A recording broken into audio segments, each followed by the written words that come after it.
Hi, AJ Hartley here, novelist, Shakespeare professor, baby metal fan, and I'm here today to talk about the penultimate song on Metal Galaxy, which is Shine. This is a very long video. I haven't done the final edit yet, but it's clear that this is a very long video. And that's partly because I have a couple of guests coming in to talk about different elements within the song, but it's also because I thought, since this is going to be one of the last ones that I do from this album, I may as well do the whole thing. And it's taken me a few weeks to actually put it together. So yeah, it's long. I've divided it into chapters, and the way that it's going to go is I'll start off with a kind of walkthrough lyrically, breaking the song down moment by moment. How much of the actual song you will hear will depend on what happens when I try to upload this and get tagged by the YouTube copyright algorithm. And then I'll do a sort of brief discussion of the overall song in terms of its religious and fantasy kind of connections. Then I'm going to have an interview with Kevin from the Baby Metal podcast, who has personal associations with this particular song and with its initial reveal. Then I'm going to have my brother come in to talk a little about physics. And that's it. So there's a lot here. You might want to dip in periodically, break it up into sections. And if you haven't done so already, please subscribe to the channel, and that will,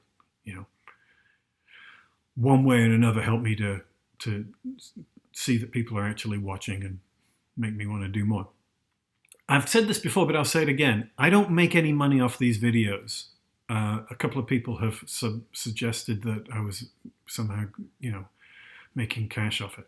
This channel is not monetized, unlike almost every reactor and every other channel out there. So I cannot make money from this channel, right? So if you want to support me, buy my books. I always put my little website on there. Check out my stuff. And pick up a novel or something, you might have fun with it. So as well as giving me the massive, dollar royalty that I get from each book or whatever it is, you'll actually get something, i.e. a book that you can then read. Anyway, all right, let's on with the song.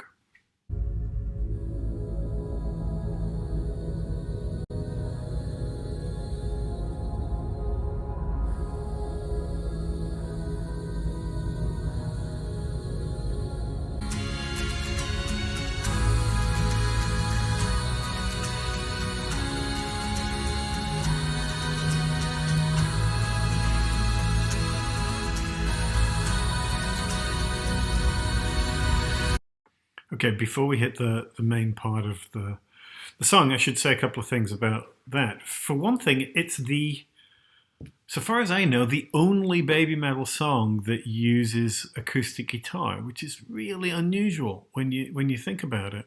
And I'm not entirely certain what to make of that. There are a couple of things. I'll talk later on about the issue as to whether Moa actually plays the guitar. This is a sort of a fan favorite controversy. In early shows, she there's a guitar fixed in place and she strums it at the beginning, though not at the end, though the sound continues to come. So I'll talk about that later on. But I do think it's interesting that it sets up this more reflective sound within the sort of the instruments that metal bands use. Obviously an acoustic guitar fits that bill. And I think it further connects to the possibility of the song being expressly connected to Mikio Fujioka, who I talked about a little bit last time. Though I forgot to point out, somebody pointed out on the comments that the in Starlight the backing vocal does say "like a stargazer." Mikio, of course, died falling from a viewing platform while stargazing. So this is one of the reasons that a lot of fans think that these three final songs, Starlight, Shine and Arcadia are expressly connected both to the departure of Yui, but also in some more concrete ways to the death of Mikio. And I'll talk a little about that as well later on. I don't think Mikio is particularly associated with the acoustic guitar, so that choice doesn't clearly resonate, but it does foreground the guitar itself, and later on I'll show you a clip of how the song ends when Moa is not playing the guitar, but the guitar is still sort of silhouetted center stage in ways that seems sort of suggestive. So we have this entry point into the song through a more intimate, stripped down, transfigured form of baby metal instruments.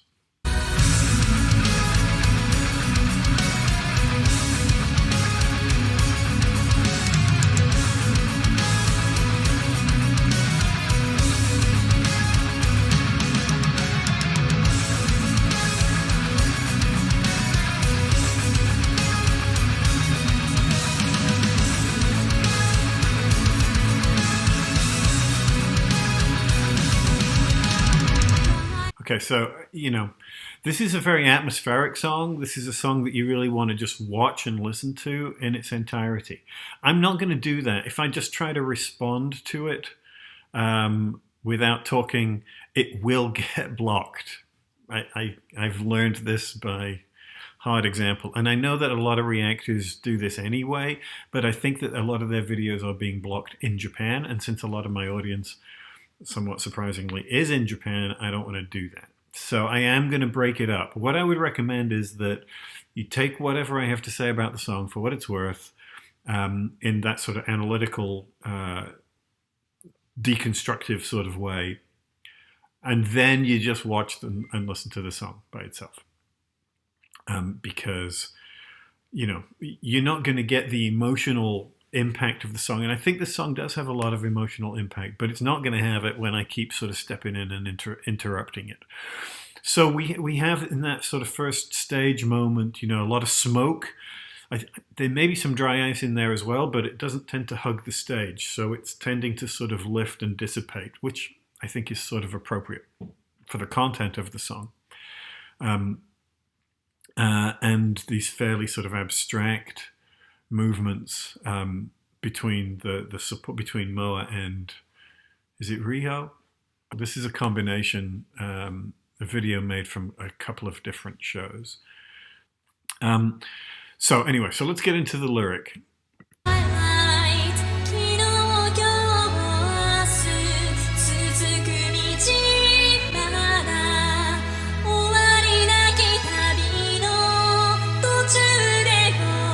Okay, I'm going to stop there.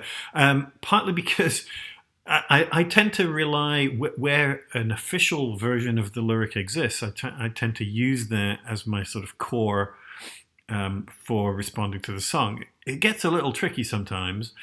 The official lyric sheet for this song includes this first line, these kanji, which, if I'm reading correctly, says Kakko Genzai Mirai Tsuzuku Michi, meaning past, present, and future, the road ahead. But that's not what she actually sings, right? What she actually sings is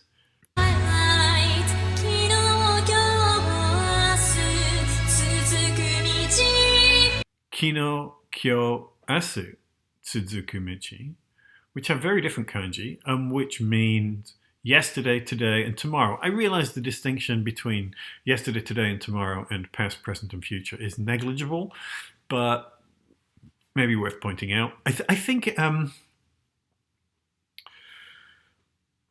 this is a very personal song about, I think it's a song about death and the possibility of what goes on after death, right? And the possibility of reconnecting with people who are dead.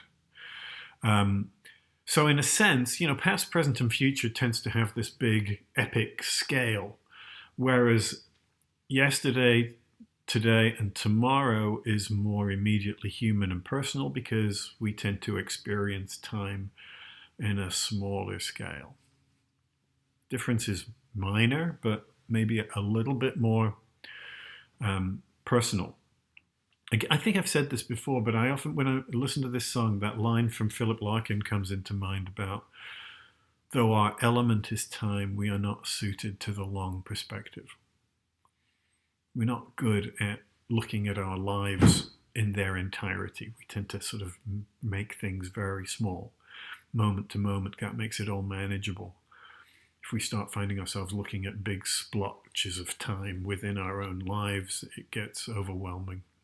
So yeah, yesterday, today, and tomorrow is an easier way to manage the road ahead than past, present, and future, I think. The second line, Mara owari na kitabi no tochu demo. Even though I'm still in the middle of this endless journey,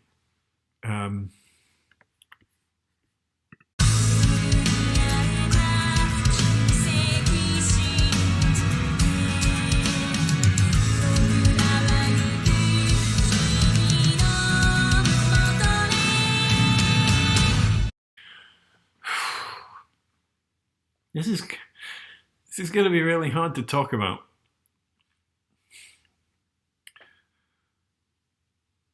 Anyway, okay. Every time her voice lifts, yeah, I feel it. So anyway, yeah. So even though I'm in the middle of an endless journey, I believe in the miracle of meeting. Of meeting you, I think is implied because there is a pronoun in the next line. Bokura wa yuku kimi no moto e.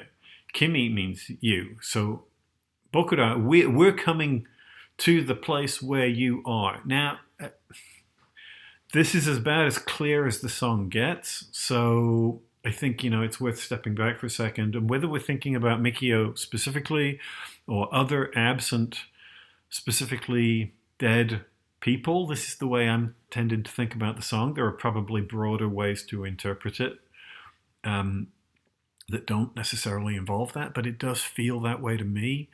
So what we're saying is, you're gone, and we're still on this journey, but at some point we're going to reconnect, if only because we are inevitably moving in the same direction that you were, right? And that's why I think it's about death. It's not just being about in a different place. We're coming to you. We, all of us, are coming to you because everybody dies. And I think the poignancy and power of the song is in the kind of hopefulness of some sort of reconnection. People sometimes talk about these songs, the Trilogy of Lights songs, Starlight, Shine, and Arcadia, as grief, pain, acceptance, moving forward through life. And I think that's not a bad way to think about them. I would finesse it a little, unsurprisingly. I don't know that we're completely at... I don't think this song is really simply about acceptance. I think it's about wanting to believe in that reconnection and being determined to let that possibility push us through. And I think that comes through in the words, but also in the delivery of the words. That in Sue's performance, there's actually quite a lot of ferocity. In Starlight, there were moments of grief and even anger, I think. Here it's different. It still has some of that sort of classic Sue metal intensity, but it's that sort of determination to hold on to an idea that we've seen in other songs that I think she's really good at, and which has a poignancy to it. It's a determination to believe in what might come. Shiny.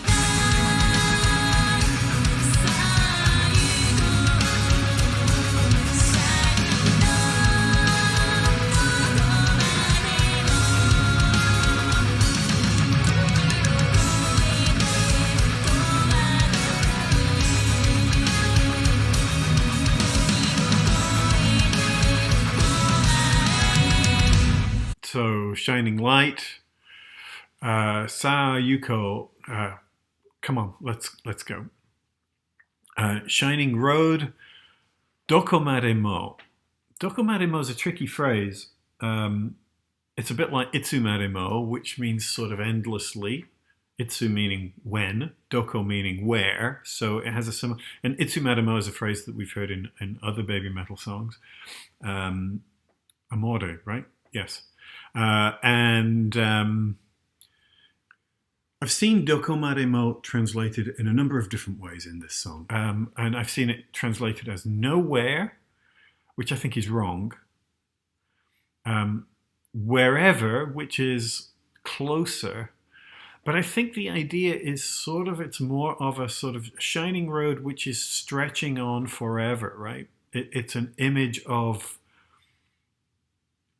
continuity, of endlessness, right? But endlessness in spatial terms rather than temporal terms, right? If it's possible to have an infinite distance or an infinite sense of place, then that's what this is getting at, I think. So we're on this shining road, or we're making the decision to go on the shining road. But the shining road doesn't have a clear destination. It doesn't have an end, because the nature of the road is that it goes on forever, which is sort of the point, right? And this is where I think the song is trying to sort of fuse a notion of life and death in a sense of continuation of whether you think of that religiously, spiritually, or less in metaphysical terms than in literal physical terms, in terms of energy, right? That we become part of the universe and we go on forever.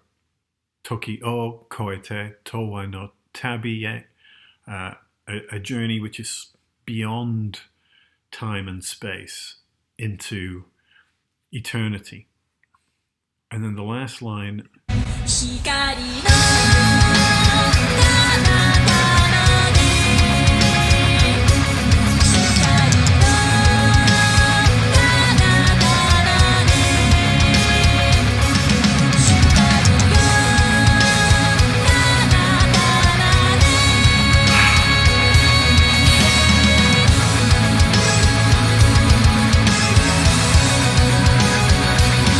okay. Hikari no kanata made. So we're going beyond the light, or to the other side of the light, or to a faraway place, kanata, which belongs to the light. Hikari no, right? So it's a place of light. We're going to a place of light, which is far off. And it's sort of deliberately vague and ambiguous. The place is somehow defined by the lightness. And you remember, of course, this is also, part of that bridge out of the dark side of baby metal's grim year, right?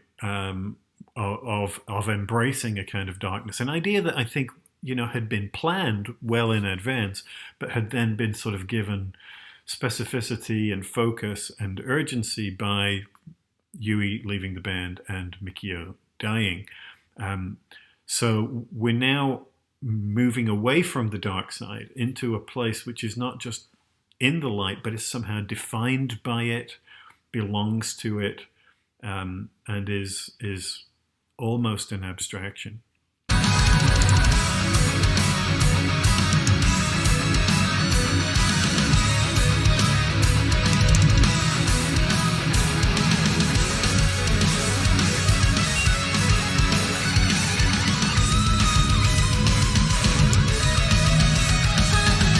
Got to pause. So lovely little instrumental. It's very tight, and again, given the sort of the resonance of the Mikio associations, I almost miss a really sort of long, expressive guitar solo here, but I think the absence of it is deliberate. Again, this song pre-existed the death of Mikio to a certain extent, certain elements of it. But obviously in the formulation of it, this must have been in their minds. And so I wonder if there's a sort of deliberate, and this goes back to that acoustic guitar idea at the beginning, a sort of deliberate movement away from the kind of presence that a guitarist like him would give to the song. They don't want to sort of pass that over and say, well, here it's simply replaceable. We just insert a new guitarist into that moment and we get the same sort of anthemic, rousing kind of guitar solo. So there's a tightness here. It's less, there's a moment of solo, but most of it is sort of riffs building to the return of the vocal.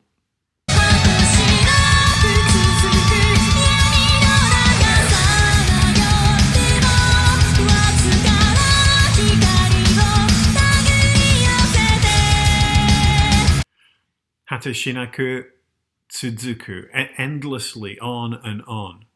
Yami no naka samayote mo,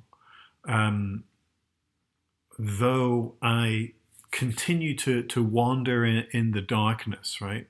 I'm sort of inside the nonaka. It means being contained by it. I'm sort of, so I'm wandering, but it's also a sense of trappedness. And then she says, "Wazukana hikario." Even though I'm trapped in this wandering in this darkness, there is a little light. And taguru yosete, pull me in, or pull it in, right? So she sees the light, she feels the light, and she's trying to connect with it, to become one with it, to reach it.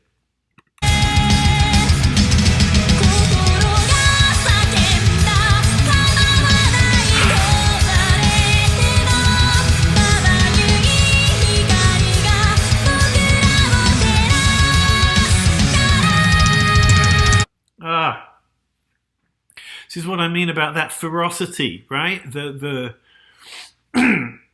way that she rises to the sort of the emotional challenge of the situation, right? On this line, kokoro ga sakenda, my heart cries out. Tamawanai kowarete mo. I don't care if it's broken, presumably the heart, not the light, right? She's reaching for the light. My heart cries out. My heart is, but I don't care if it's breaking, because mabayui hikariga, the light is so bright, so blinding. And then this is the key line of the song. Bokura o terasu kara. The light is blinding, the light is bright because it shines.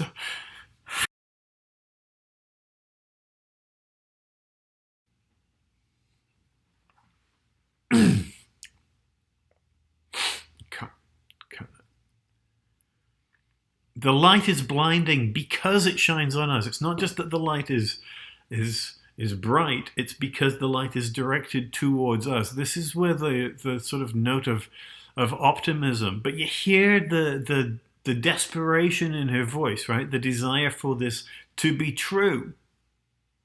The desire for this to be possible. And it's because the light is somehow about us. We need this. And its brightness is because it's somehow connected to us.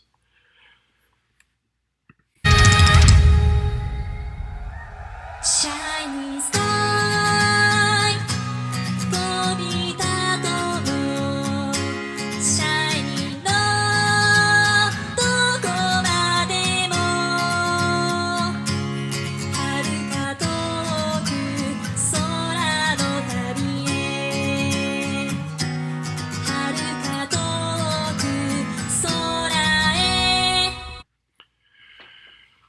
Yeah, so then, after that sort of moment of operatic intensity, we bring it down, that moment of pristine silence, beautiful. I'm going to have to cut all this shit. God, what's the matter with me? So after that moment of silence, we then come back to the acoustic guitar, but Mo and not playing. But we come back to the acoustic guitar and back to the core idea, Shining Sky, Tobi Dato. So let's fly away, right? Shining Road, Doko Maremo, again, that sense of the road that stretches on forever. Haruka Toku, Sora no Tabié, far, far away, journeying through space. Haruka Toku Sora, again, far away into space. And then we come back to the final sequence. Shining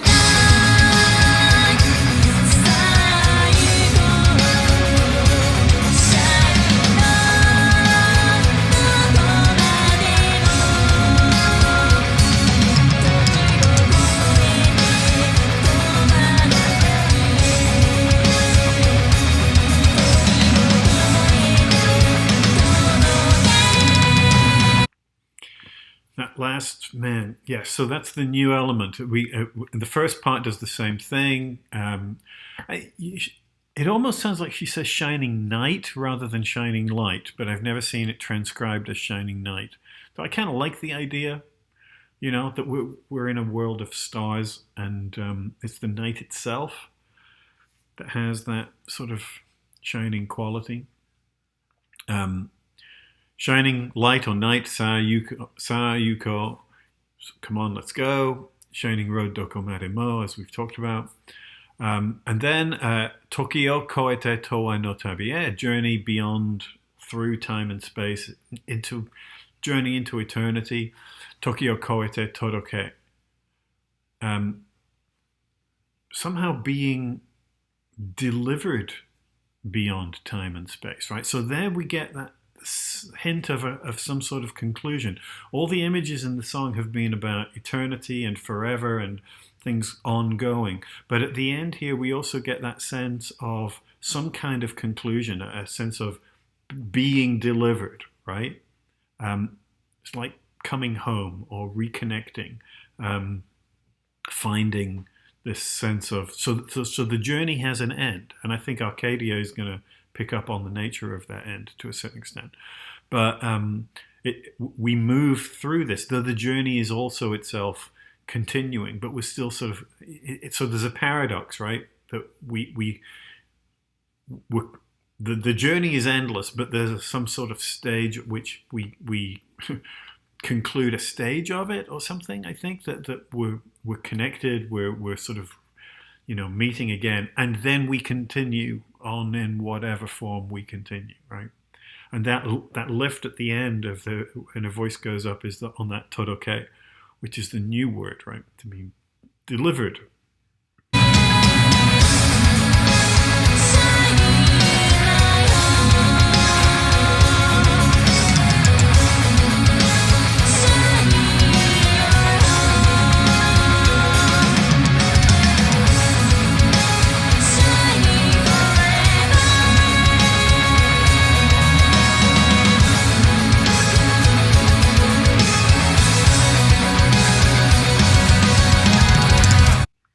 Yeah, and then we get obviously the last three lines in English: shining in my heart, shining in your heart, shining forever. So again, the act of shining itself is somehow about connection and community, right?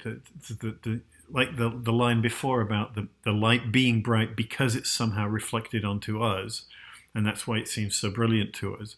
But that's also part of what makes it so bright, right? It's the sort of interconnectedness. And I talked a little about this with Starlight, that sense of the laser images that sort of connect everybody, which I think is sort of central to this song as well. That the light it's more than just starlight. It's somehow about community. It's about all these little individual points of light coming together and becoming a single source of luminescence.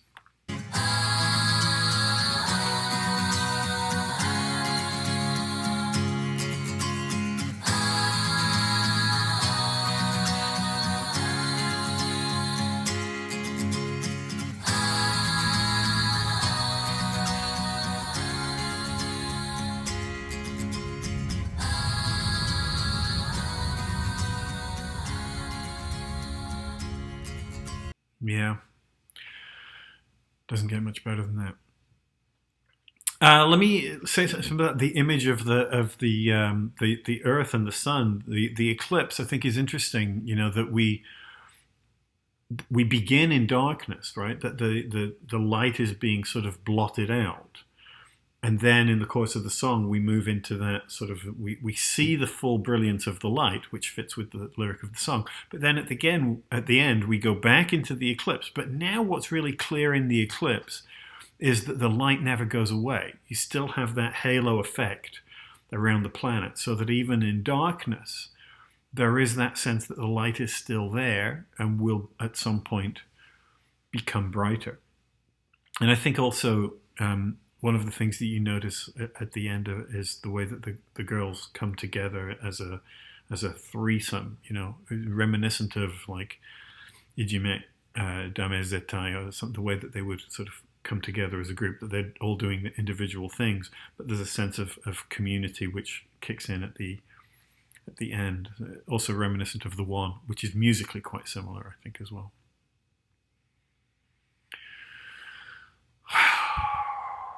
Okay, well, that'll do for now. I'm going to have to cut out all the bits where I lose it. Awesome.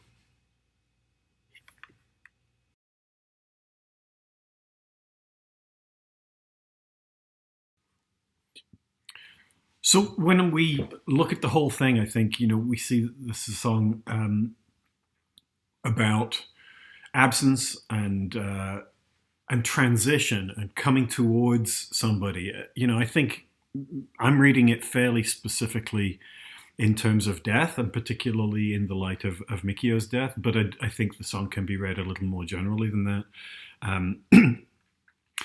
Though, you know, one of the things that I didn't know until I posted the Starlight video is that there is an account in a magazine interview about the three girls attending Mikio's funeral, and the way that Sue sort of helped them to keep it together. And it was obviously a very emotional moment for them. So I think there's good reason to assume a strong connection between them.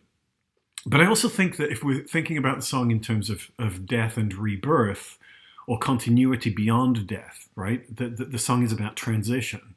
If we're looking at it in terms of death, then there's also that sense that this is the band in transition too, right? And when Sue and Moa have been interviewed about this, and they talk about the sense of connection between the two of them, particularly at the Legend M show, and the sense of them, you know, sort of not literally holding hands, but effectively being together. And this is part of their determination to press on and to be reborn, right? So there's a sense of the song being self-referentially about this transitional stage for the group as well. If we think of the issue, the ideas of death and rebirth, or continuity via change, right? You know, it's impossible not to think of this in religious terms, whether that's a sort of Buddhist sense of reincarnation, or a Christian sense of resurrection, whether you're talking about the resurrection of all people after death, right? Spiritually moving into heaven or hell, I guess, or the sort of the more individualized resurrection of Christ. And this is obviously, you know, something that Baby Metal have drawn on before. The images of the crucifixion, the images of rising up out of the coffin. So there's a sort of general sense that in their sort of life-affirmingness and their energy, there's a sense that they are somehow transcending death, or the idea of death, right? And that religious imagery also saturates fantasy literature, especially epic fantasy. And Baby Metal are constantly, have shown themselves to be constantly informed by that, which has been the case for, you know, metal and progressive rock from the start. There's always a lot of sense. Bands were dipping into Tolkien and other writers of that genre to flesh out this sort of complex, esoteric, imaginative music. So I don't think it's unreasonable to see in a song like this echoes of that fantasy tradition in which death and resurrection is sort of central. Think of something like the Narnia Chronicles, The Lion, the Witch, and the Wardrobe, the resurrection of Aslan, clearly a Christological figure. Or even the attitude to death in something like Harry Potter, right? Where the sense that the presence of the dead, especially Harry's parents in the early books, they're still somehow there. And then later on, this becomes kind of almost literally true. There's moments of when Harry is closest to death, or seems to have died in book 7, and then has this long discussion with the dead Dumbledore, who's now sort of transformed into this figure of light, who sort of gives him the advice and the strength to make the choice to return to life, now transformed somehow further into the hero who will defeat Voldemort. So this is a recurring idea, right? That death is a stage which gives you a sort of transformation into something that then continues thereafter. I think you see it in all over fantasy. Think of Star Wars, when Obi-Wan says that when Darth Vader strikes him down, he'll return more powerful than ever. And from that point on, even though he's struck down in that first film, he's still a presence, more than just a memory, right? He's a consciousness, a thinking, alive person, even if he's not physically present in the subsequent films. And all of this, of course, gets its apotheosis in the sort of granddaddy of Western epic fantasy, which is the Lord of the Rings. And, there are a number of moments of rebirth out of symbolic death that happen in the course of that story. Think of Frodo near the end, who seems to have been killed by Shelob and then is transformed, and Sam, and there's the focus on the light of Elendil in the star glass given to him by Galadriel. So the brilliance of light and the subsequent resurrection. But it becomes literally true in one particular scene, which I found myself thinking about in the context of this song, because some of the words for this moment are so close to the song that it almost makes me wonder if Koba, or whoever the primary songwriter was, had this moment in mind when they were writing the song. And the words come from the moment of when it's from the Two Towers, the second book of the Lord of the Rings trilogy, when Legolas and Gimli and Aragorn are in pursuit of the orcs who have taken Merry and Pippin prisoner, the Uruk-hai. And at this point, they believe Gandalf to be dead, right? Gandalf falls in Moria in combat with the Balrog. He goes over the precipice and falls and dies, right? And then Aragorn and co meet him in the woods. And initially they don't recognize him. And it's very Christological, right? It's very much like that road to Emmaus moment after the resurrection when Jesus meets his disciples, but they don't recognize him immediately because he is in some ways transformed, right? So the same thing happens here. And there's also part of the reason they don't recognize him here, which is one of the indicators I think that connects us to this song, is that they are literally blinded by the light emanating from him. Take a look and see what you think.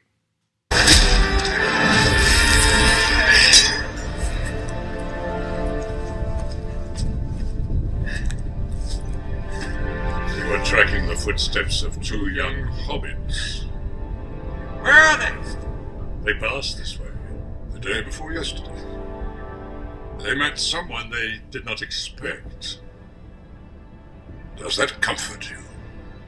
Who are you? Show yourself!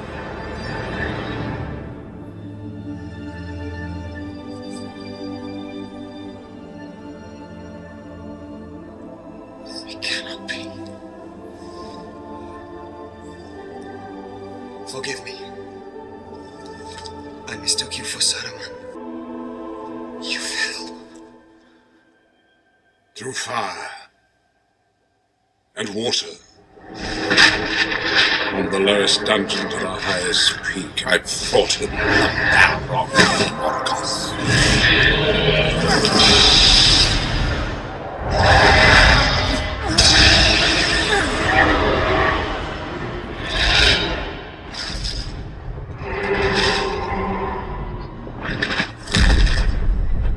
Until at last I threw down my enemy and smote his ruin upon the mountainside.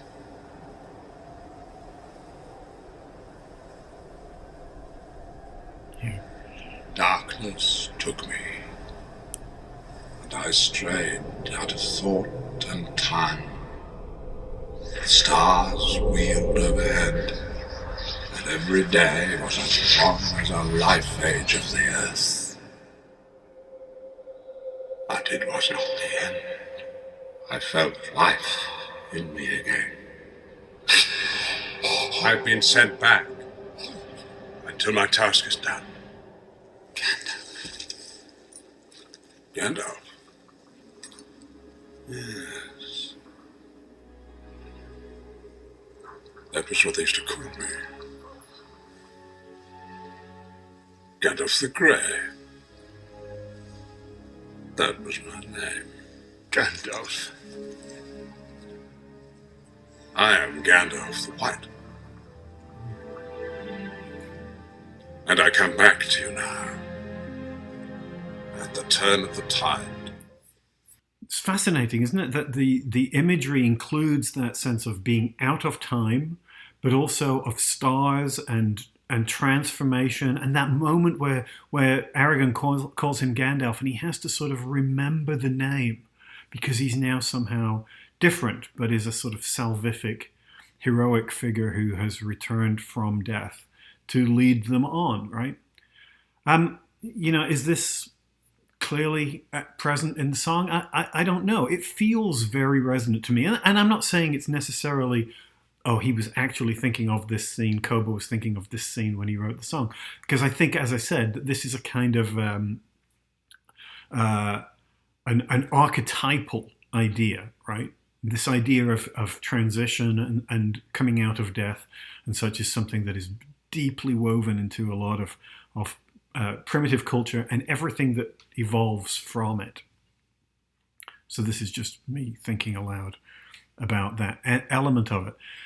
So as I say, we all bring different things to the interpretation of a piece of music. This is one of the things that I might bring to it. In order to expand my sense of the song, however, I also wanted to talk to somebody else whose sense of the song is also specifically defined in interesting ways by personal experience and memory. So I'm sure anybody who's watching this on my channel already knows who you are. Kevin from the Baby Metal podcast. I'm trying to think when we met at least electronically when I was on. When was that? A year ago? Less? When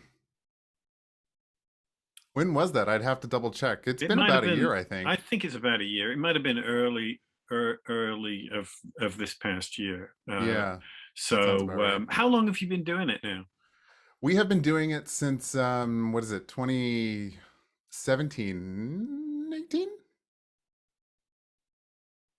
So the story behind the podcast is we started it the night of the very first US tour show after Legend S. A bunch of us were sitting in a Discord channel, befuddled as to why there were so many people on stage and one of them wasn't BABYMETAL.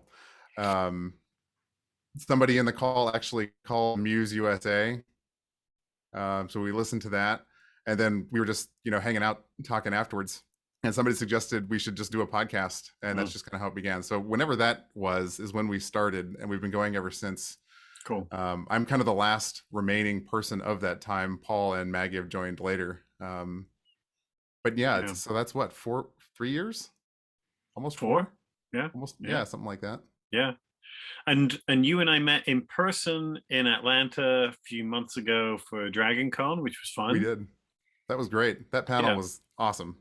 Yeah, yeah, and I mean, hopefully we'll get to do it again. They haven't opened up the guest applications for next year yet, so I don't know. Um, but the reason that I have you here today is Yeah. because it came out of that panel that when we were talking, and at one point somebody asked the question, "What's your favorite baby metal song?" Yeah. And of course everybody panicked because there's about a million things that you can. Well, there's not a million, Yeah. but there's a lot of There's a lot. a lot of things that you could choose from, and I don't even remember what I said. It was like whatever happened to be on my mind at the time. Um, Sure. but you said Shine, I did. and I stand by that. and that's where I'm up to on my goofy little walkthrough video thingies. Yeah. So and I've already sort of worked through the song. I've recorded a section where I sort of talked through the lyric and things like that. But I thought it would be good to get the perspective of somebody who's particularly invested in that song, and to ask you why, not in a skeptical way, because I think it's a Yeah. great song, but to ask you what it is about this song that makes it work for you, and maybe you could tell us a little bit about how you encountered it. Sure. Absolutely. So music to me is always a journey and experience. I tend to gravitate towards songs, not necessarily because I identify with them lyrically, or they tell a story or a message I'm particularly fond of, but because they're attached to a memory in some way. Mm. And that's no different with Shine. So to put Shine in context, they debuted this song the first week of June in Nagoya, right, at Legend M. So look at that in the context of the history of the group. That was kind of their almost return to form tour, right? Mm-hmm. They had come off, like I'd mentioned earlier, this kind of weird US tour and then disappeared for a little while. And then they kind of came back, I would say, triumphantly in Yokohama the week before to, 3 people on stage doing things we were similar with. To much rejoicing. It was familiar again, and the magic kind of felt like it was back. So for me, sort this of was the end of the dark side. right. This was the end of the dark side of Yeah. baby metal, right? We now entered the metal galaxy era, Mm. as it were. So this was my first trip to Japan. Actually, I was at both of these shows, Yokohama and Nagoya. And that's something that was a bucket list item. I had decided I wanted to go see this group in Japan. I think the day I became a fan, because you look at what's on YouTube, like Road to Resistance is the one that comes to mind, and you see how incredible the crowd is, how every single person in the building, thousands of people, is jumping in unison, moshing, having a fantastic time. And I can't think of anybody alive, even the most introverted among us look at that and like, wow, that looks super fun. I have to experience this, right? So that was the goal I had set from the very first hour I had become a fan of this group. So now here I was, 3 years later in Japan at one of these shows, and it just so happens to be, the return to form, the end of the dark I didn't side. know that you were at both the Nagoya and wow. Okay. Yeah. Okay. I'm officially jealous. Yeah, and I don't mean to brag. I'm very fortunate I was in a position to be able to do this. Yeah. It's I don't want to brag. I'm not one of those people. But it's relevant to the conversation, I think. Sure. Yeah. So Yokohama was great. A week goes by and we're all in Nagoya. It's Moa Metal's birthday. She happens to be my favorite member. So that's already an amazing experience. The first night they go through an incredible set list. We have her taking the microphone and lead and headbanger, which is incredible. And then the lights go down and we're all wearing these, I guess, is it a gauntlet? I guess it's a gauntlet, right? That lights up and they start lighting up and we hear a melody we hadn't heard before. We've already had a couple of songs premiere. The previous week was the live premiere of Papaya. We heard Arcadia for the first time, and we heard Shanti Shanti Shanti for the first time the week before. So now we're hearing the beginning of a song we hadn't heard before again, and the very first image was, a singular spotlight shining down. We see a blacked out acoustic guitar and a single silhouette on stage. And you've mentioned before in your videos, we've had this conversation. We had this conversation at the panel in Atlanta as well. This group is a stage performance. It's an act, right? It's theater. It's musical theater. And I can't think of many other examples that exemplify that than this song, Shine, premiering at Legend M as a duet. So it's a new song. It's something we'd never seen from this group before. An acoustic guitar on stage, not in the hands of a member of the commie band. Or ever, right? I mean, I don't Ever. think I've ever heard an acoustic guitar on a baby metal song. No, I'm, to my knowledge, this is the only sound, Yeah. the only acoustic sound in any of their whole discography. So, everybody's emotional. This is one of those things. I'm not afraid to admit that, this group has moved me to tears on multiple occasions. This was definitely one of them. That never happens to me. I'm completely immune. Oh, what a superpower that would be. Or I think I think I'd feel sorry for you, because I truly relish those moments and those memories. But anyways, I'm sweaty. I've been moshing. I'm in a pit. Everybody has come to a complete standstill and is just transfixed on what is going on the stage. They're, in contrast to what I had mentioned before, everybody participating and moshing and jumping, this was a moment of serenity, right? You have thousands of people all looking one direction, just stunned at what they're seeing and hearing. Metal playing acoustic guitar on the stage, and then being presented with this song as a duet, which sounds nothing like they've ever done before. It was just an incredible experience. And stunned is really the only word I can come up with to describe it. Once the song was over, everybody was almost silent for a moment. You can hear it in the Blu-ray. Everybody was almost silent, because they were just like, what did we just see? That was incredible. And then everybody, of course, goes insane. So that's why, to me, this is one of those songs that's special to me, because it's attached to this memory of experiencing it with, the fandom for a first time, being my first time in Japan, checking off a lot of my personal goals and boxes when I became a fan of this group all at once. And then to kind of cap the end of the trip with something as special as this has just kind of cemented this song for me as one of my favorites. And after the fact, once you had access to, you could actually listen to the song once it was released and so on, did your, I mean, obviously your connection to the song is very much about those memories, but when you then got to sort of process the music and the lyric and such, did those memories sort of rekindle, or did it deepen your sense of the song? Yeah, great question. It really did. It's so one of the things I think makes a great song is it's ambiguous enough that anybody can attach to it. And if you look at the song lyrically, it's very broad. You can attach your own story to it. You can interpret it however you want. You can put it in almost any context. And to me, it's pretty positive. It's crossing roads. It's looking forward. It's looking at the light in the distance. It's being thoughtful. But looking forward, and I think that is something that a lot of people can relate to, and I would say it absolutely enhanced kind of my memory and re-solidified it as one of my favorite songs of theirs. Do you, I mean, I totally agree. I think that the words are pretty broad. Obviously, for various reasons.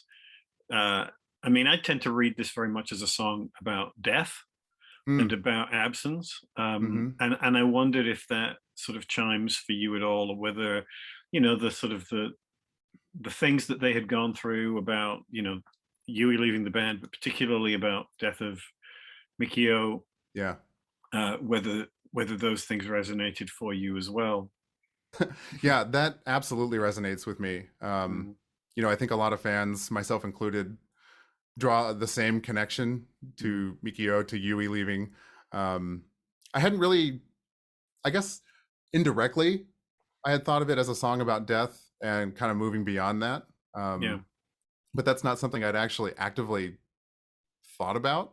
But I think that makes a lot of sense. I don't want to, I hate speculating on stuff like that, because of really what I said before, a song like this is something that anybody can read or listen to and draw their own conclusions about, um, relate it to their own lives. And I think that's one of the things that makes it great. But for me, yes, I do think that it's almost a thank you or a love letter to that era, as it were. I'll go that far without being super specific. Yeah.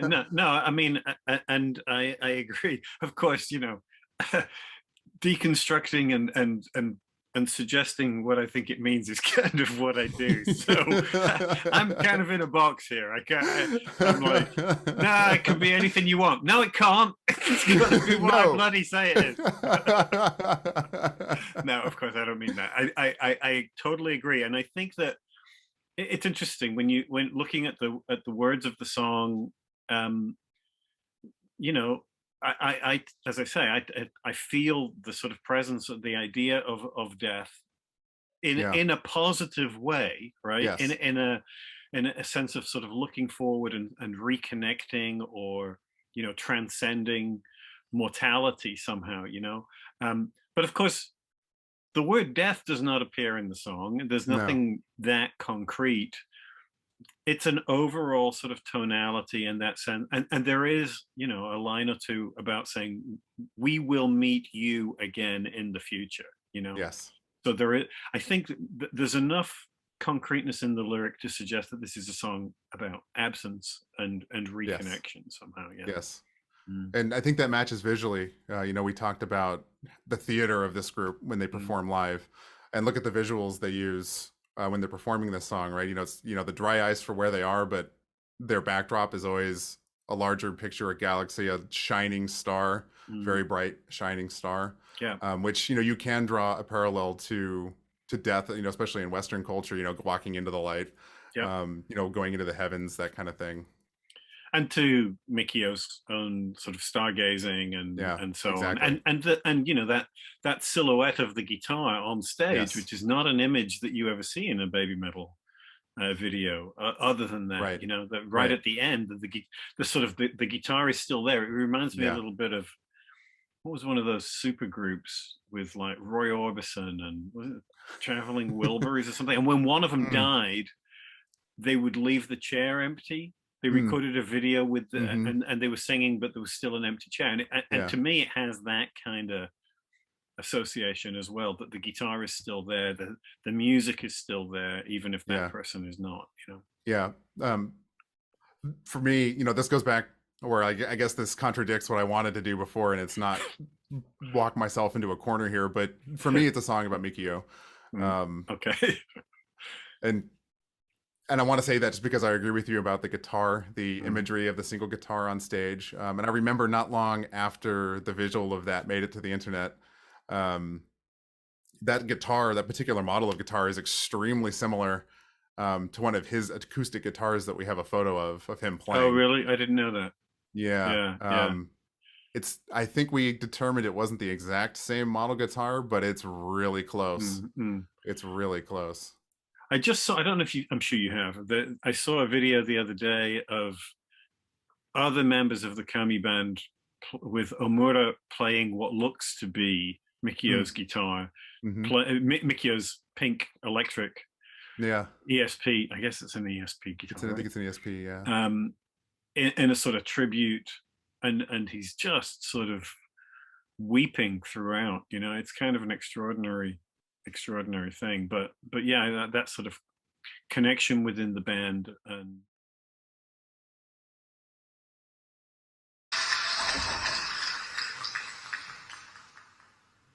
そしたら僕らみんなの胸の中にいる藤岡さんのためにこの曲で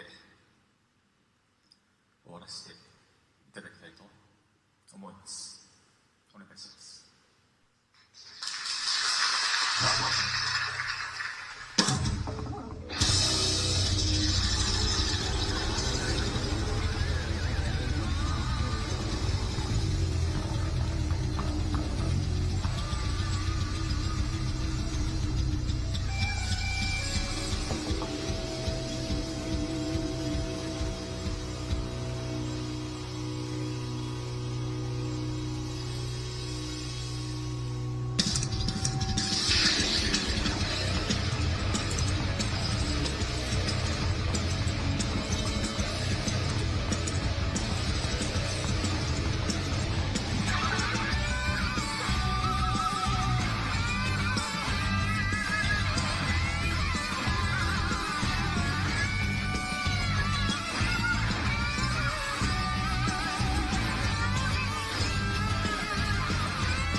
ありがとうございました。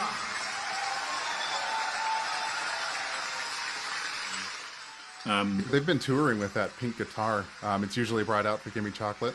Oh, to do really? The wailing and Oh, screaming. Yeah, that pink guitar okay. has actually toured with them almost constantly since its passing, or well, at least until the Western comedy band kind of took over duties. But that they have definitely, Omura has definitely brought it out. Okay, I didn't know think that. Just about every show he's played with him since. Yeah. Really? Okay, great. That's cool. It is very cool. So, what else? Anything that you want to add about this particularly? Or have we covered all the bases?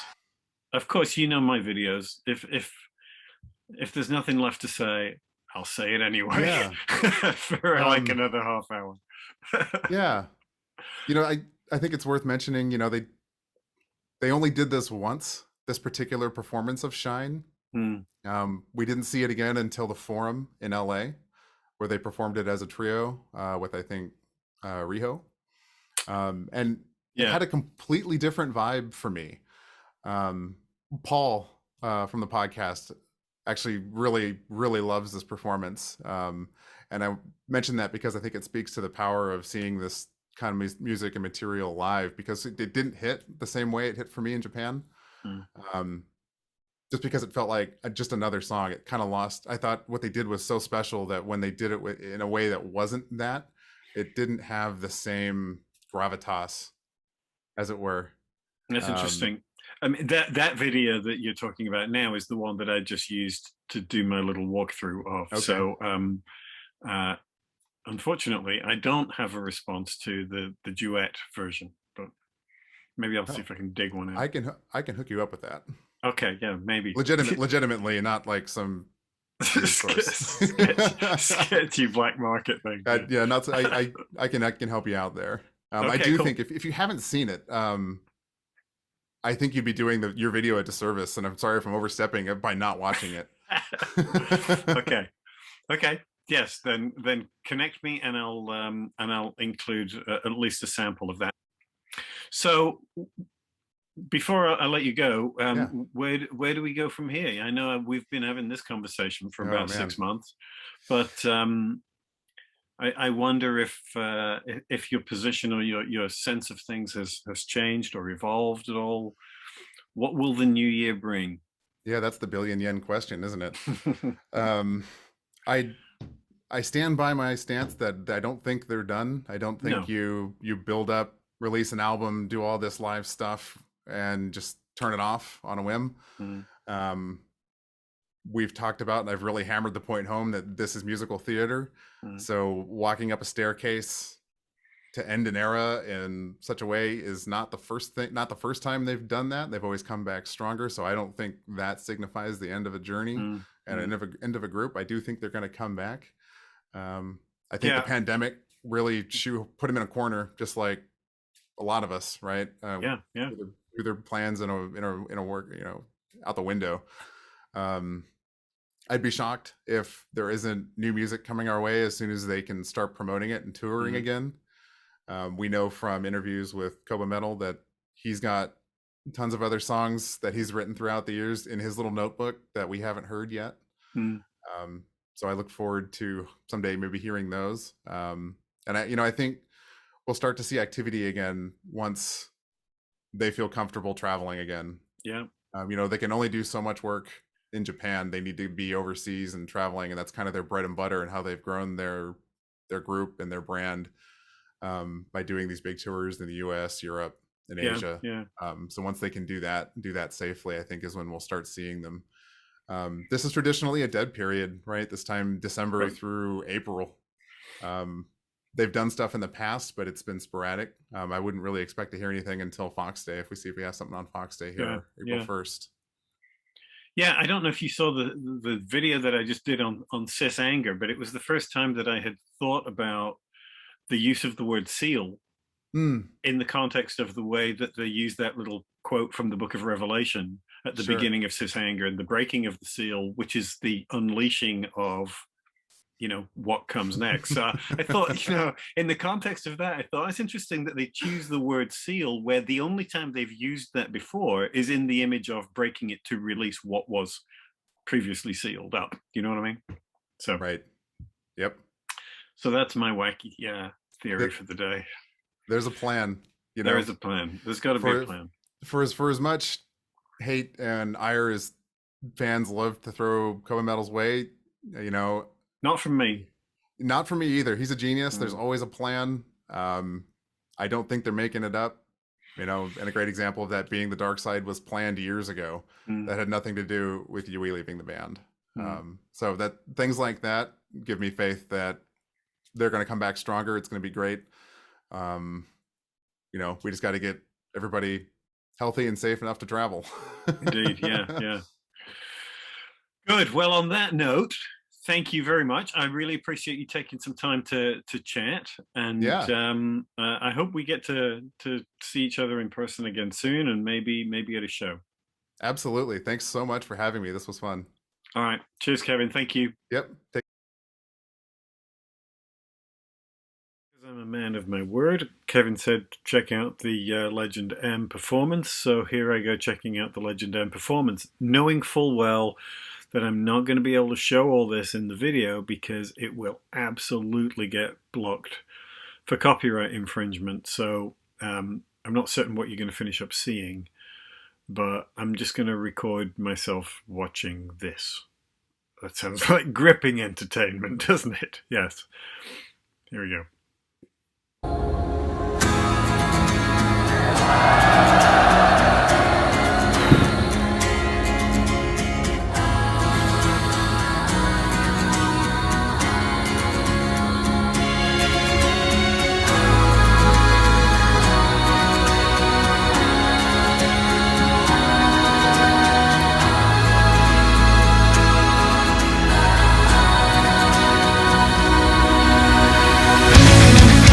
The question as to whether Moa is playing at the beginning of the song in that clip hinges in part on the fact that the music obviously continues when she's not visibly playing, so the sound is probably not actually coming from her guitar. The guitar at the end is exactly the same as the guitar at the beginning, and she's not playing it at the end. So the question is whether she's playing it at the beginning. And one of the things that you notice if you play guitar is that she's barring all the time with a single finger that she's moving, which is slightly odd.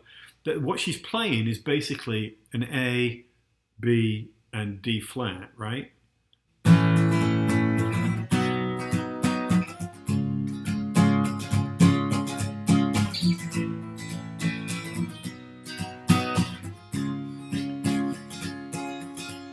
To that, basically. So I think what they've done, I don't completely understand why, but what they've done is they've tuned the guitar so that the B, G, and D strings have been raised one full step, so that instead of playing the A shape and then barring it up here, she's just playing straight across, open strings, and then here, and then here. So she is playing. I don't know that, I mean, she says that she's been playing guitar since she was quite young, so it seems odd to me that the bar shape is significantly easier than playing with your fingers in the actual chord position, but that seems to be what's happening.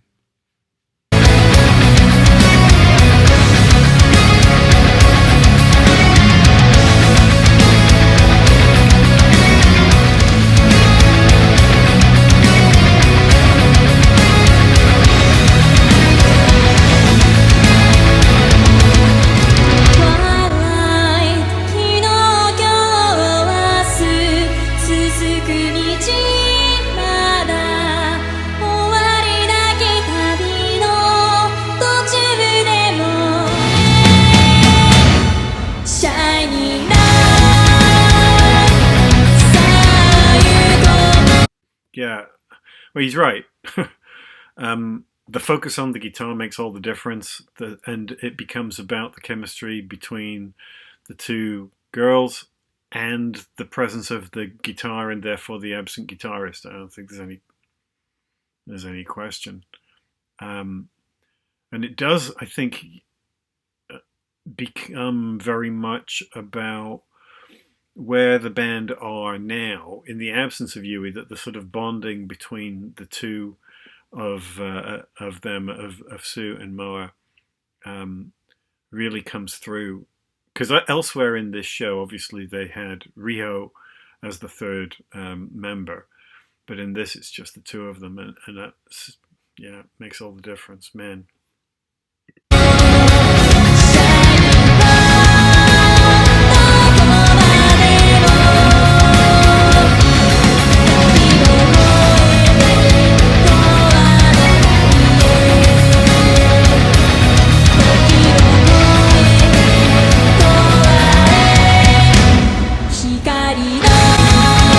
Yeah, you see that one, you know, we get so used to that triangle formulation that they use, but when it's just the two of them, especially when they've got a central point there, they can pivot around each other.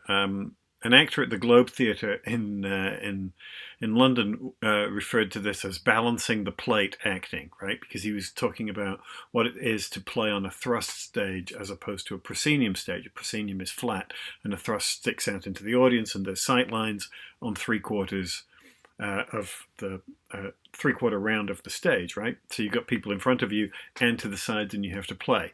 So, you know, one of the things that you do is that when you have two people on stage, they tend to rotate because they have to balance the plate, as it were, right?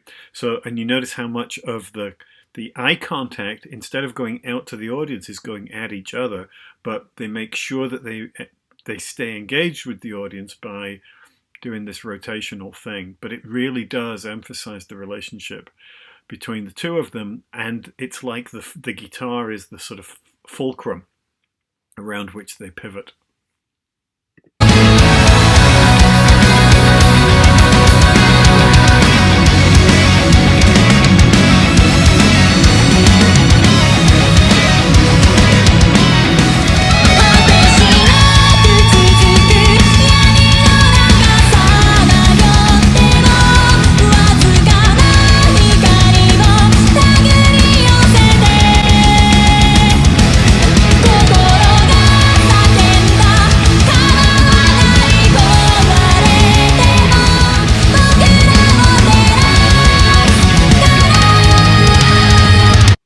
One of the things in this version, it's much clearer that Moa's physical gestures are a sort of enacting of the vocal part, right? When she's talking, when Sue is singing about her heart being at the point of breaking and such, we see that gesture as Moa goes down onto the floor. So it's much more clearly an illustration of the music itself, right? It's much more like sort of interpretive dance rather than the choreography that goes with a song, if that distinction makes sense.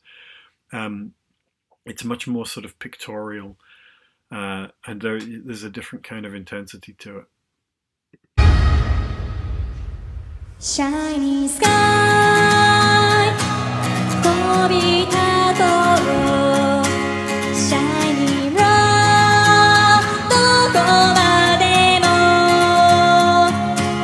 遥か遠く空の旅へ遥か遠く空へ Shiny light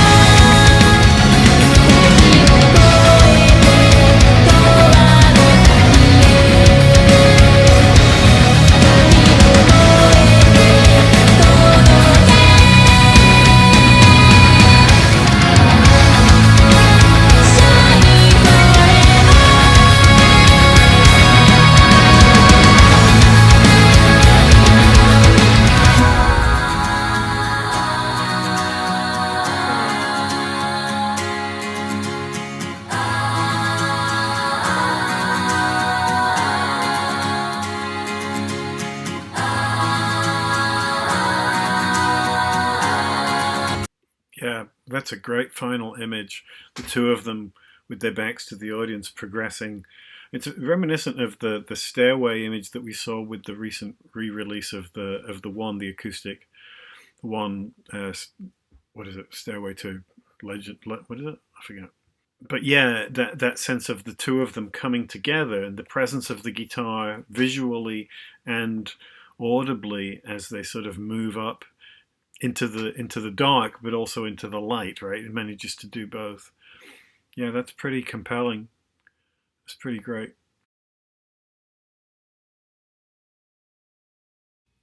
I've talked about the religious and spiritual associations possible with the song. I've talked about the fantasy stuff. I wanted to touch on the sort of the physics of ideas that I think are circulating under here and under the previous song in the sequence Starlight. But I am not qualified to speak to that by myself, so I thought I would bring somebody in. Okay, so I am going to welcome today my brother, Chris. And because he knows many things that I do not. And Chris he began life as a software engineer, right? Yeah. And then you worked primarily in the design, launch, maintenance of satellites, yeah, for European Space Agency and EUMETSAT. You've lived all over the world, in Spain and Argentina and Germany for a long time, and now you're in Geneva in a senior management position at CERN. And maybe you can tell people what CERN is if they don't already know. Yeah, firstly, thanks for the invitation. It's fun to be part of this, and it's a nice thing to do together. Yeah. So CERN is probably best known for its research into what they call subatomic physics, with a particular focus on trying to understand the early stages of the universe as we know it. So going back as close as they can to the Big Bang and understanding questions about subatomic particles and energy, which I guess will feature later in our conversation. CERN, I would say it's important to say, is quite an old institution, as scientific institutions go. It was founded in the 1950s as a response to the horrors of nuclear war at the end of the Second World War, and saying, okay, let's try to get scientists from all over the world, so it's a European focus, but not only, to work together on subatomic nuclear research with a very clear focus on Pacific purposes and forbidden to have any military implications in it. So I think that's worth saying. Nowadays, I would say what's interesting is that it's a huge scale operation. In fact, the Large Hadron Collider, which is the particle accelerator in CERN, is the biggest single machine on Earth. It's 24 kilometers of accelerator tubes and in caverns mainly under the Swiss Alps, basically. And we sit on the border between France and Switzerland. Excellent. So now you would be the first person to say you are not yourself a particle physicist. Absolutely. Right. So some of the questions that I have are, this is still within your purview, and you still know a hell of a lot more about it than I do. So the bar for that is fairly low. So I thought what I would do first is quickly walk you through these lyrics. And as I said, Chris knows a tremendous amount about many, many things. He does not know very much about baby metal and is not particularly interested in baby metal. In fact, I would go so far as to say he's a baby metal skeptic, because I've tried to interest in them before, unsuccessfully. We shall see if that changes today. I'll share my screen so I can sort of quickly walk you through the lyrics, and then we'll just have a conversation about a couple of related things. Can you see that? I can, yeah. Okay, so the English is on the right. I'll read it out because it's a bit hard to read. It's difficult. So to understand the frame of the song is that, like a lot of baby metal songs, the actual words of the song are fairly general and open to interpretation. But this particular song grew out of fairly particular circumstances. The death of one of their lead guitarists, who was a sort of amateur astronomer, Mikio Fujioka, and he fell from a star viewing platform and died. And so, you know, it was fairly, you know, horrific and traumatic. And there are a couple of songs on the Metal Galaxy album which seem to speak to this obliquely, but also directly. You know, that this, it seems to have in part grown out of this, but it's written in such a way as to be very general and open to interpretation. But I think there's no question that these songs, some of these are about loss and absence, and the desire to reconnect, right, to people who are past. So this is something that I think a lot of us can understand in some ways, right? So the lyric goes, twilight. So some of the song is in English and some of it is in Japanese, which is typical for them. Mostly it's in Japanese. So twilight, yesterday, today, and tomorrow, the road ahead. Okay, so so my questions are, you know, so as I said, I think the song is sort of framing this sort of spiritual connection between people, but part of what I was interested in is all because it comes up in another song as well, in a song called Starlight, where there seems to be a sort of a physical thing there as well, right? Physical in the sense of being about physics, in that that there is this sense of connection and continuity seems to imply, you know, that after life or somehow we somehow rejoin the universe and are reconnected on some sort of, I don't know whether it's an energy or matter level. And I was wondering if you could speak to the connection between the two. Okay, I mean, one of the first things, yeah, from your introduction, the fact that he was an astronomer and that has how he died, to me resonates with the lyrics, right? Because in the lyrics, the concept of a shining light, you know, kind of is the idea. You know, most astronomy, okay, you can have radio telescopes, etc., but you know, what we all associate with, I guess, is with the light coming from a star, right, as a fundamental part of astronomy. So to me, there is this concept in the lyrics of the journey beyond space and time, right, which goes into the kind of theories of people like Stephen Hawking, for example, about the space-time continuum and how the two things can be considered in a similar way, and how space and time themselves are concepts which can be bent and can be changed. So that comes out to me about the journey beyond space and time. And you touched on energy and matter, okay? So part of the work done at CERN, for example, is trying to fully develop a complete model of subatomic physics, basically, right? And the principle that is understood so far is that energy and matter are interchangeable. So, you know, Albert Einstein's famous work, you know, with the E equals mc squared is, you know, where the m is the mass defect, right? So it's the energy is created by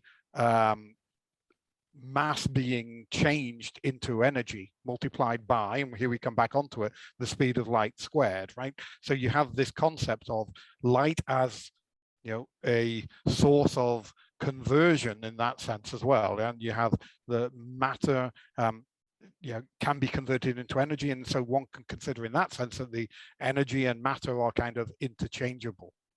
Okay, and you know, one of the main discoveries at CERN was the famous Higgs boson, okay, which is a subatomic particle, because the theory that energy and matter were interchangeable had this problem with it, was that the total amount of matter that was known could not account for the total amount of energy that had been converted into matter in that exchange, right? So the Higgs boson was basically the concept that particles must exist which have massive mass compared with things like electrons or protons. Yeah. So and then, you know, what was discovered is that, yeah, they were able to identify the existence of such a particle that lasted for a very, very short period of time before breaking down into other particles. So I mean, I think you refer to the imagery of the light and looking at light. I think to me, there's also a sense that the absent person somehow becomes the light, and that we are in a process of journeying towards it. And one of my favorite line in the song is when it says, the light is so bright because it shines on us. That sense of the continuation of somebody who's no longer there, but have been in some ways transformed into the thing that they used to look at. Do you know what I mean? Yes, absolutely. Yeah, no, I do see what you mean. And in a sense, that would be the idea that, what is life, what makes us alive, what makes us, and this kind of idea, which, would have come up through so many ancient cultures as well. There is some kind of a soul, some kind of energy that brings us to life, and that energy somehow, what happens to that when our sort of physical existence ceases? Exactly. And that's the big question, right? So that sense that it doesn't just go away, right? It doesn't just cease to exist. It transforms into something else, but it persists in some form. Is that what you're saying? Yes. Yeah. I'm saying you can see it like that, right? And that we all feel, that we're animate objects where the animation is some kind of energy. Right. Right. Right. And that therefore, yeah, and I think we've all experienced that. I mean, that you feel, sometimes you can feel an energy of people who are not there anymore. And of course, continuation as energy does not necessarily imply consciousness. But so, alongside those sort of religious, spiritual readings of this kind of continuity, there is a sort of a baseline physical continuity as well, right? It doesn't necessarily have to be a spiritual belief to say that something of the dead person persists after death, right? Sure, and that's why earlier on I mentioned the words that you had there about beyond light and time. The concept that time itself can be bent, and therefore that the physical existence can somehow be beyond time. And that the time as we know it could be. So I don't get me wrong. I'm not talking about time travel per se. Yeah. But the idea that time is a kind of convenience reference concept that we use. Yeah. And that we know that time runs differently in different places in the universe. Well, I think that very first line is interesting, right? In that context, that twilight being that sort of place between light and dark, and the way that it then goes into yesterday, today, and tomorrow, as if the whole of sort of all temporality is somehow, existing at the same time. But then we move into a sense of moving outside it entirely. Yeah. And similarly, that concept of the endless journey. That the energy continues, that the journey continues. Right. Yes, that makes sense because it exists outside time. Yeah. Would you like to see the song? Yes, absolutely. Let me, and you'll see, some that this is a live performance, but you'll also see imagery of space and such projected throughout the show. So I'm going to stop this share and start another one.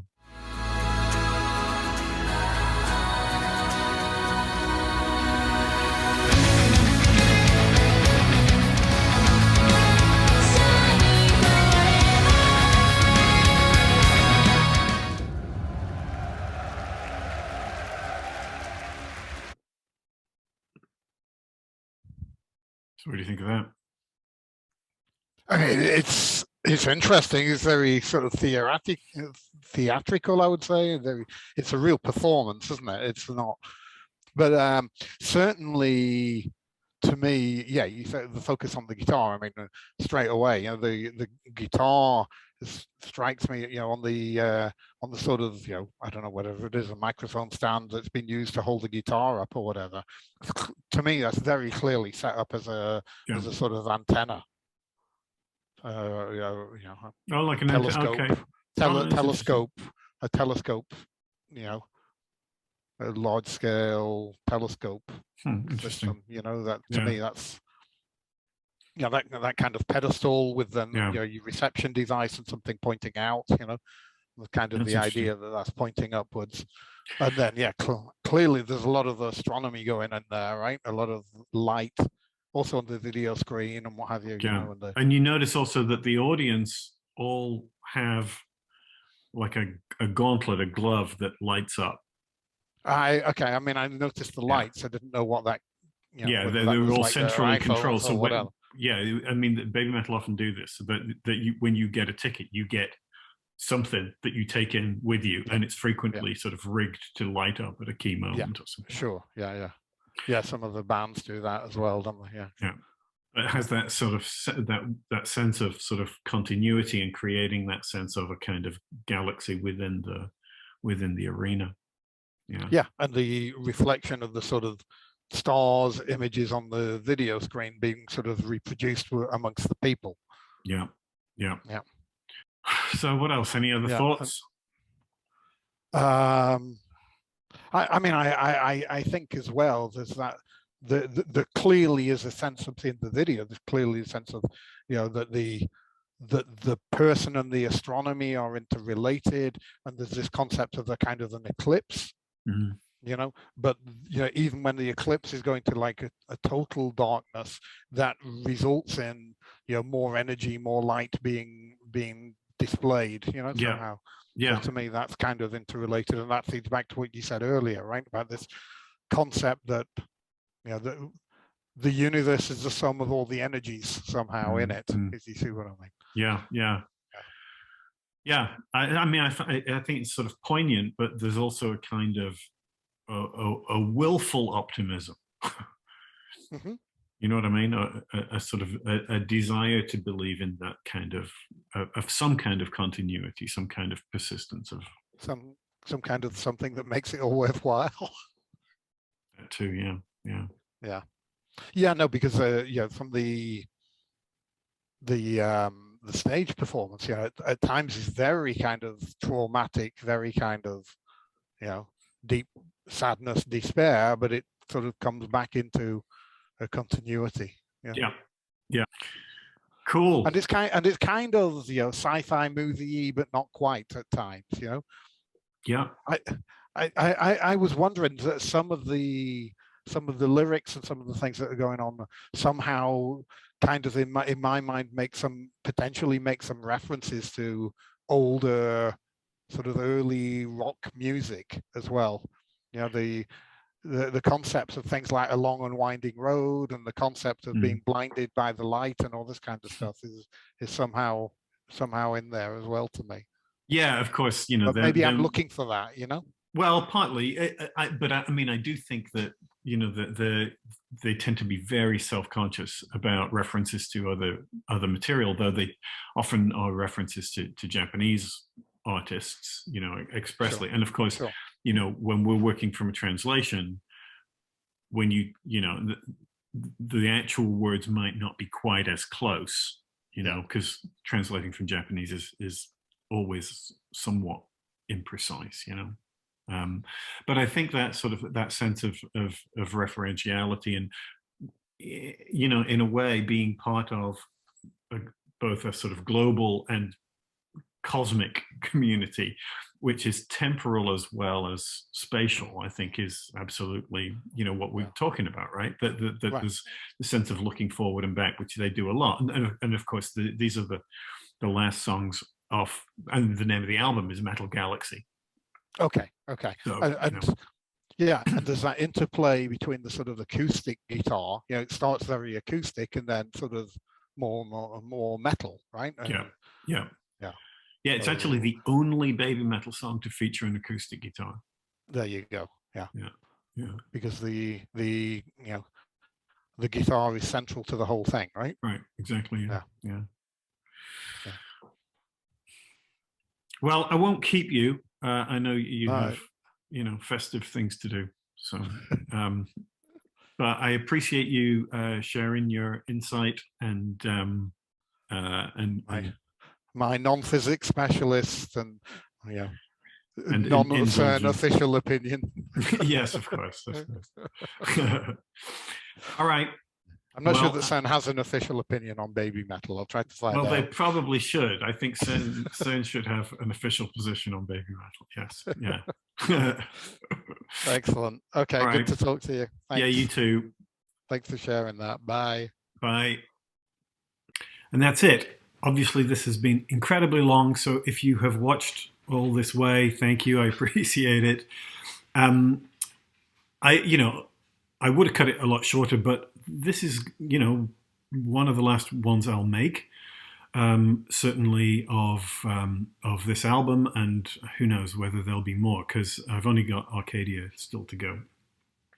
So, but yeah, I appreciate you watching. I appreciate comments and likes and subscriptions. So if you haven't done those, please go ahead and do so. And I will see you. I don't know when, but sometime soon. Okay. Thanks. Bye.